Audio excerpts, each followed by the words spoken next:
प्रज्ञा रोशन शिंगारे आणि रोशन राजू शिंगारे हे दोघेही पती पत्नी जयनगर पांढरपुरी येथे राहतात.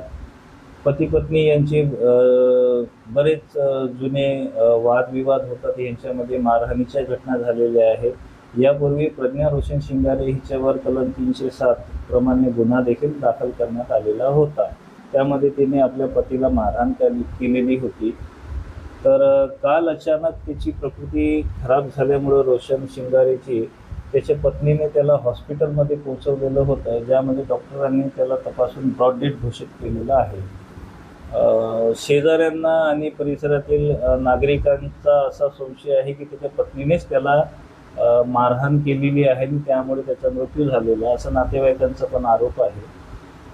परंतु मृतदेहावर अशा कुठल्याही प्रकारच्या अशा जखमा आढळून आलेल्या नाही आहेत. वैद्यकीय अधिकाऱ्यांशी चर्चा केली असता त्याला बाह्य अशा कुठल्याही जखमा नसून पोस्टमॉर्टम रिपोर्ट नंतरच त्याच्या मृत्यूचं कारण समोर येईल असं त्यांचं म्हणणं आहे. आणि पोस्टमॉर्टम रिपोर्ट प्राप्त होताच पुढील कार्यवाही करण्याची आम्ही तजवीज ठेवलेली आहे. सध्या या प्रकरणात अकस्मात मृत्यू दाखल केलेला असून अधिक तपास सुरू आहे.